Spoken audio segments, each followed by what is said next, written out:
مجھے ایک مدت سے سمر کے کھنڈرات دیکھنے کا اشتیاق تھا۔ اتفاق سے ایک دن باتوں باتوں میں نے اپنے شوق کا ذکر بوڑھے ڈاکٹر گار سے کیا۔ وہ سنتے ہی بولے، اتنا اشتیاق ہے تو بیٹی وہاں کی سیر کو جاتی کیوں نہیں؟ تمہارے قیام کا انتظام میں کیے دیتا ہوں۔ مدام ہمراہ دلی خوشی سے تمہیں اپنا مہمان بنائیں گی۔ کہو تو آج ہی انہیں خط لکھ دوں۔ مدام ہمراہ کون ہیں؟ میں نے سوال کیا۔ بوڑھے ڈاکٹر گار نے نسوار کی ڈبیا پتلون کی جیب سے نکالی اور اس پر انگلی مارتے ہوئے بولا، تم مدام ہمراہ کو نہیں جانتی روحی؟ 2 سال ہوئے یہ خاتون سمر سے کوئی 40 میل کے فاصلے پر کار کے حادثہ میں بری طرح زخمی ہو گئی تھیں۔ اتفاق کی بات اسی زمانہ میں ہماری پارٹی شکار کی غرض سے نکلی ہوئی تھی۔ خیمے قریب ہی لگے ہوئے تھے۔ رات کا وقت تھا، شہر دور تھا، ایک میں ہی وہاں ڈاکٹر تھا۔ اللہ نے وقت پر مجھے توفیق دی اور میں اس بیچاری خاتون کو اپنے خیمے میں اٹھا لایا۔ چوٹیں سخت آئی تھیں مگر 4 دن کی تیمارداری اور علاج نے خطرے سے باہر کر دیا اور میں نے انہیں اپنی کار میں بٹھا کر ان کے گھر پہنچا دیا۔ وہ دن اور آج کا دن ہمیشہ ان کا اصرار رہا کہ میں کچھ دن ان کے ہاں جاؤں اور ان کا مہمان بنوں، مگر باوجود اس بیچاری کے اس شدید اصرار کے میں ادھر اب تک نہیں جا سکا، نہ کھنڈروں کی سیر کے لیے وقت نکال سکا۔ بیماروں کی خدمت سے جو وقت بچتا ہے وہ مطالعہ کی نظر ہو جاتا ہے۔ اب یہ موقع اچھا پیدا ہو گیا، اپنی بجائے میں تمہیں بھیج دوں گا، انہیں خوشی ہوگی، تمہاری ضرورت پوری ہو جائے گی۔ یہ سن کر میں بولی، واقعی موقع تو اچھا ہے، مگر ڈاکٹر اکیلی میں نہیں جاتی، باخدا مجھے لطف نہیں آئے گا، تم بھی ساتھ چلو۔ ڈاکٹر نے اپنے قدیم انداز میں صاف انکار کر دیا، نہ بیٹی، میرا جی نہیں چاہتا، کون سوٹ کیس بھرے اور سفر کی زحمت اٹھائے۔ جسوتی برآمدے کے سرے پر بیٹھی میوہ کھا رہی تھی، یہ سن کر وہیں سے بولی، سوٹ کیس میں بھر دوں گی پیارے گاری، آپ ضرور چلیں۔ جسوتی بچپن سے بوڑھے ڈاکٹر گار کو گاری گاری کہنے کی عادی تھی۔ ڈاکٹر گار نے تھوڑی دیر کے غور کے بعد اپنی عادت کے مطابق ارادہ بدل ڈالا، بولا، تم لوگوں کی فرمائش ٹالتے ہوئے بھی طبیعت آزردہ ہوتی ہے، تو پھر جسوتی، میرا سوٹ کیس تم بھرنا اور میری نسوار کی پڑیوں کی دیکھ بھال روحی تم کرو۔ بوڑھے ڈاکٹر کی اسی ایک گندی عادت سے مجھے نفرت ہے، مجھے نسوار کو چھونے سے بھی گھن آتی ہے، مگر کیا کرتی، اس وقت مطلب اپنا تھا، ناچار وعدہ کر لیا کہ نسوار کی پڑیوں کا اہتمام میں کر لوں گی۔ ڈاکٹر گار نے اسی وقت مدام ہمراہ کو خط لکھ دیا کہ ہفتہ عشرہ میں ہم لوگوں سمیت وہاں پہنچ رہے ہیں، لیکن ڈاکٹر کے پاس بعض کیس ایسے اہم آتے رہے کہ خط لکھنے کے 15 دن بعد ہم اپنا سفر شروع کر سکے۔ اس روز میں، میری محبوب اکلوتی سہیلی جسوتی اور ڈاکٹر گار، ہم تینوں ڈاکٹر کی چھوٹی سی سفری کار میں چل پڑے۔ دن کی گرمی سے بچنے کے لیے رات کا کھانا کھا کر سفر شروع کیا گیا۔ پروگرام یہ بنا کہ سمر کے راستے میں رات مدام ہمراہ کے ہاں بسر کر کے ان کی خوشی پوری کریں اور دوسری صبح سمر کے کھنڈروں میں پہنچ جائیں۔ یہ خبر نہ تھی کہ یہ رات زندگی کی نہایت خوفناک راتوں میں سے ایک ہوگی۔ اللہ کی پناہ۔ ماہ مئی کی تپتی ہوئی چاندنی رات تھی۔ ہماری ننھی سی بنٹلے ویران سڑک پر کسی تیز رفتار کیڑے کی طرح چلی جا رہی تھی۔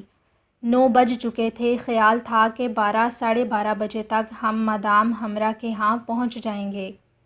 سڑک پر کوئی راہگیر نہ تھا، زرد چاند موسم گرما کے شفاف آسمان پر دم بخود تھا۔ تاڑ کے فلک بوس چھتری نما درخت رات کی فسونکاری سے مبہوت کھڑے تھے۔ جسوتی کار چلا رہی تھی، میں اس کے پہلو میں بیٹھی ٹافی کھا رہی تھی۔ بوڑھا ڈاکٹر بجھا ہوا سگار منہ میں دبائے غنودگی کے عالم میں پچھلی سیٹ پر پڑا تھا۔ غنودگی سے چونکتا تو مزے میں آ کر عمر خیام کی کوئی شوخ ربائی اپنی موٹی غیر شاعرانہ آواز میں گا دیتا، یہ اس کی مخصوص عادتوں میں سے ایک عادت تھی۔ دل فریب چاندنی تھی اور خوابناک سماں۔ دفعتاً جسوتی نے کار کھڑی کر دی۔ کیوں، کیا ہوا؟ میں نے چاکلیٹ کا ایک ٹکڑا نگلتے ہوئے پوچھا۔ وہ بولی، کوئی خرابی پیدا ہو گئی ہے روحی، اور پھر سیٹ سے اتر کر انجن کھول کر دیکھنے لگی۔ میں نے کہا، ناممکن، اچھا ٹھہرو میں دیکھتی ہوں۔ یہ کہہ کر میں نے اپنا دستی بٹوا ڈاکٹر گار کی گود میں پھینک دیا اور خود انجن کو دیکھنے لگی۔ آدھے گھنٹے کی مسلسل کوشش کے بعد ہم نے مایوس ہو کر ایک دوسرے کو دیکھا۔ اب کیا ہوگا روحی؟ جسوتی نے کھسیانے لہجے میں پوچھا۔ اسی وقت تاڑ کے دیو کا درخت پر تہذیب و تمدن سے ناآشنا صحرائی الو نے ایک وحشیانہ چیخ ماری۔ بھلا جسوتی کے کان جو ستار کی موسیقی اور محبت کی شیریں سرگوشیوں کے عادی تھے، الو کی اس زیادتی کی تاب کب لا سکتے تھے؟ وہ مارے خوف کے مجھ سے چمٹ گئی، لیکن میں تو غیر آباد زمینوں اور مہاجری جیسے دشوار گزار پہاڑوں کی سیاحت کی عادی ہوں۔ اس کی بزدلی پر اس کو ہمت دلائی۔ اتنے میں بوڑھا ڈاکٹر گار حافظ کا ایک شعر پڑھتا ہوا اٹھ بیٹھا اور پوچھنے لگا، کیا ہم پہنچ گئے؟ کچھ دیر بعد پریشانی کے عالم میں ہم تینوں کار سے نیچے اتر آئے اور سراسیمگی سے ادھر ادھر دیکھنے لگے۔ رات زیادہ گہری ہوتی چلی جاتی تھی۔ چاند کی زرد روشنی میں رات کا کوئی پرند اپنے بڑے بڑے بازو پھیلائے کسی سمت اڑتا تو ہم کسی راہ گیر یا گاڑی بان کے دھوکے میں اسی سمت تکنے لگتے۔ بہت دیر بعد دور سے بغیر چھت کے دیہاتی طرح کی ایک مضحکہ خیز گاڑی آتی ہوئی نظر آئی۔ جسوتی نے اسے دیکھ کر غمگین لہجے میں کہا، اگر ہم دیر میں پہنچے تو وہ سو چکی ہوں گی، اسی لیے اسی گاڑی میں چلے چلو۔ گاڑی سڑک کے کنارے بے فکری سے جیسے چہل قدمی کرتی ہوئی چلی آ رہی تھی۔ ڈاکٹر گار نے دور سے آواز دی، بڑے میاں ایوب محلہ میں عشرت خانہ نامی کوٹھی تک ہمیں پہنچا دو گے؟ گاڑی بان نے بغیر ہماری طرف دیکھے دیہاتیوں کے سے اکھڑ لہجے میں جواب دیا، نہیں، 12 بج گئے ہیں، دیر ہو گئی ہے۔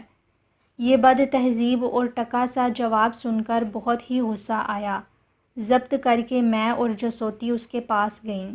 وہ ہمارے بیش قیمت زرعی لباس اور باوقار چہرے دیکھ کر گاڑی سے نیچے اتر آیا۔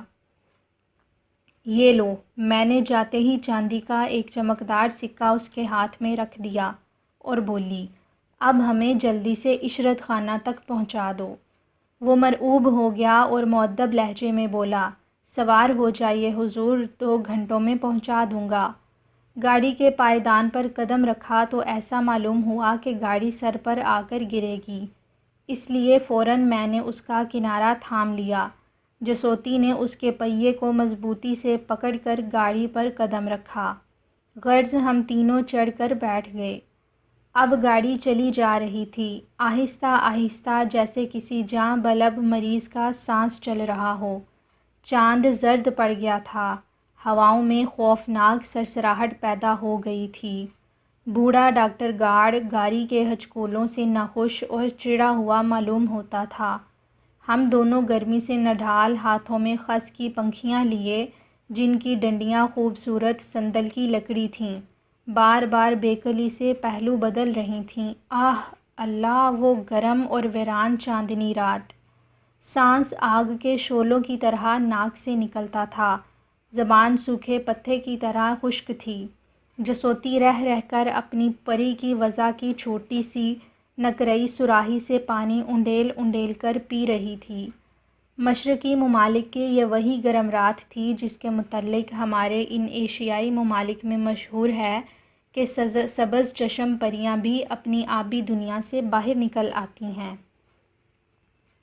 دور سے ایک سفید شاندار عمارت نظر آنے لگی، پھر یک لخت بوڑھا ڈاکٹر گارڈ گاڑی بان پر اور میں جسوتی پر جا پڑی، اور اس طرح ہماری مضحکہ خیز گاڑی ایک جھٹکے کے ساتھ عشرت خانے کے شاندار پھاٹک میں مڑ گئی۔ میں نے گریہ آمیز لہجے میں کہا، ایسی بدی گاڑی میں اپنے میزبان کے سامنے جاتے ہوئے میں تو زمین میں گڑ جاؤں گی۔ اس پر بوڑھے ڈاکٹر گار نے کہا، مگر روحی، اس میں شرم کی کیا بات ہے؟ وہ کیا سمجھ نہیں جائیں گی کہ مجبوری کو اس گاڑی میں سوار ہونا پڑا ہوگا؟ جسوتی نے کہا، نہ نہ، جتنی جلدی ہو سکے اس کو واپس کر دو۔ چاندنی کی سفید دھاریاں خشک عطا اور تنگ روشوں پر پڑی ہوئی تھیں۔ ہماری گاڑی صدر دروازے پر جا کر رک گئی۔ ہم نے فوراً اسے واپس کر دیا۔ میں نے ادھر ادھر دیکھ کر کہا، یہاں کی دنیا تو خوابوں میں سوئی ہوئی نظر آ رہی ہے، چوکیدار کا بھی پتہ نہیں۔ جسوتی نے کہا، کون جانے مدام ہمراہ یہاں ہیں بھی یا نہیں۔ ڈاکٹر کہنے لگا، ہوں گی کیوں نہیں، انہوں نے میرے خط کا جواب دیا تھا کہ میں دلی اشتیاق سے آپ سب کی آمد کی منتظر رہوں گی۔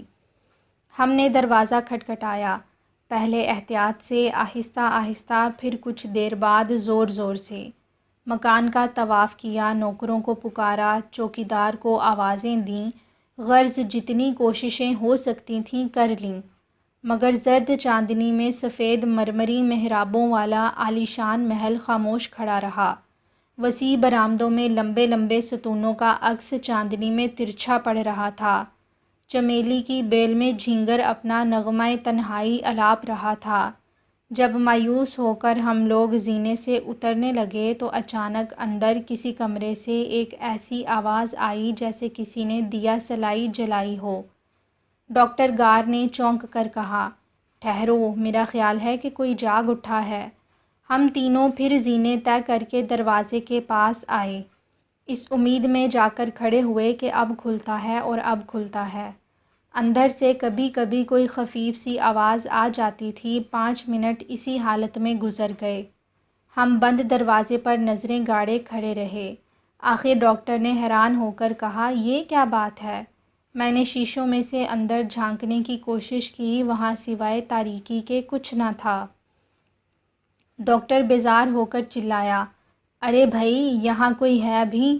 اس کے چلانے کا اثر یہ ہوا کہ اندر پھر کچھ گڑبڑ سی ہونے لگی۔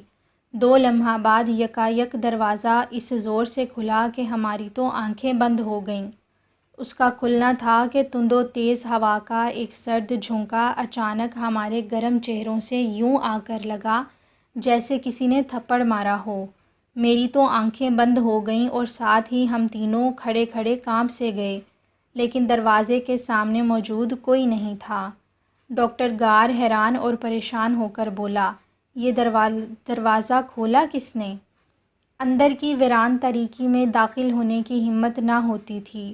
ڈاکٹر نے ایک قدم اندر رکھا تھا کہ جسوتی نے اسے روک دیا۔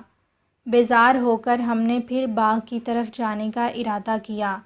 یک لخت پھر اندر کے کسی دروازے کے پٹ سے کھلنے کی آواز آئی اور ساتھ ہی سرد اور تند ہوا کا جھونکا ایک بار پھر ہم تک پہنچا۔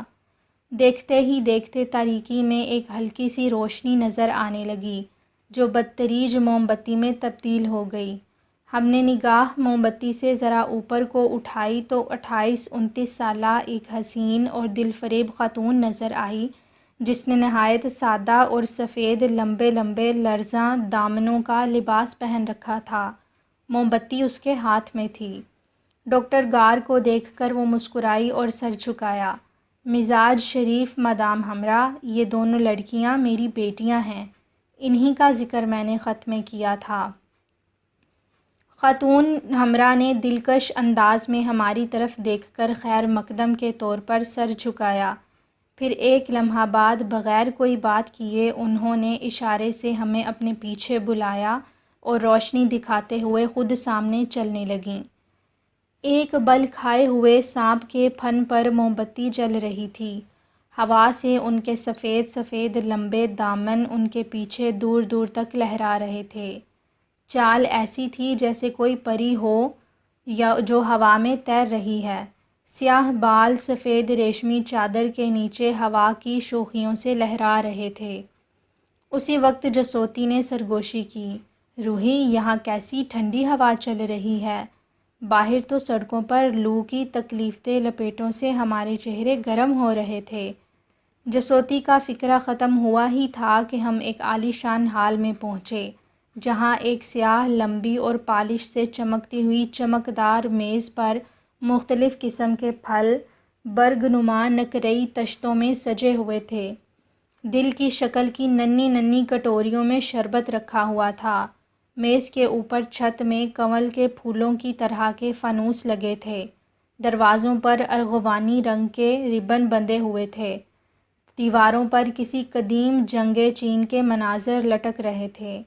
مدام ہمرا نے اپنی سانپ کی شکل کی شمعدان میز پر رکھی اور خود سرے والی میز پر بیٹھ گئیں، لیکن ڈاکٹر گار نے کہا، میری پیاری مدام، رات کے 2 بجے ایسی لذیذ میز سے کوئی کس طرح لطف اندوز ہو سکتا ہے؟ اس وقت تو ایک نرم آرام دہ بستر عنایت ہو جائے تو بڑی مہربانی ہوگی۔ یہ سنتے ہی مدام ہمرا بغیر کسی قسم کا کوئی لفظ منہ سے نکالے اٹھ کھڑی ہوئیں۔ کھانے کے لیے مطلق اصرار نہ کیا، اپنا وہی ناگ کی شکل کا شمعدان اٹھا لیا اور مسکرا کر گردن کے اشارے سے ہمیں اپنے پیچھے پیچھے آنے کو کہا۔ ایک پرتکلف خوابگاہ میں جہاں مدھم روشنیوں کے نیچے نفیس اور رنگین ریشمی بستر بچھے ہوئے تھے لے گئیں۔ یہاں پہنچ کر سر کے اشارے سے ہمیں شب بخیر کہا اور چپ چاپ آہستہ آہستہ قدم اٹھاتی ہوئی اسی طرح باہر چلی گئیں۔ میں ایک کمزور دل کی وہمی عورت ہوں۔ اپنی میزبان کی ان حرکات نے میرا خون خشک کر دیا تھا۔ چنانچہ ان کے کمرے سے باہر جاتے ہی میں نے ڈاکٹر گار کا ہاتھ تھام لیا اور بولی، یہ بات کیوں نہیں کرتیں؟ گار بولا، میں خود حیران ہوں، نہ جانے کیا معاملہ ہے۔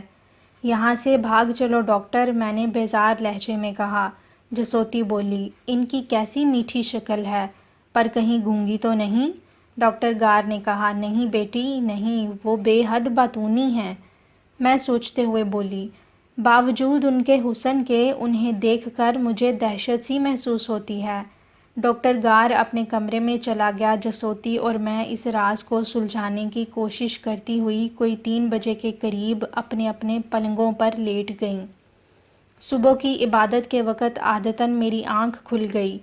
پروگرام کے مطابق 8 بجے ہمیں سمر کے کھنڈروں کی طرف روانہ ہو جانا تھا، اس لیے میں نے جسوتی کو بھی جگا دیا۔ ہم دونوں نے نماز پڑھی۔ صبح گرم اور خوشگوار تھی۔ نماز کے بعد سامنے چمیلی کی بیلوں میں بیٹھ کر بہت دیر چائے کا انتظار کیا، مگر جب مایوسی ہوئی تو میں ڈاکٹر گار کے کمرے میں گئی اور بولی، ڈاکٹر ابھی تک سو رہے ہو؟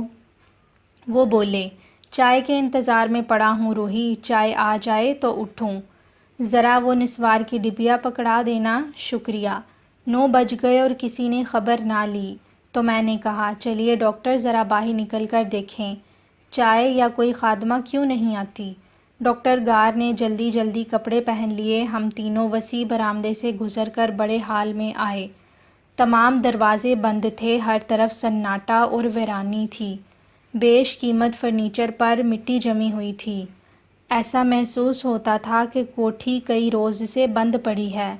ہم نے ڈرتے ڈرتے کھنکھار کر آہٹ کر کے ایک ایک کمرے کو کھولا، لیکن ہر کمرہ خالی تھا اور ہر کمرے کے سامان کی یہ حالت تھی جیسے برتا نہیں جاتا، منگوا کر رکھ دیا گیا ہے۔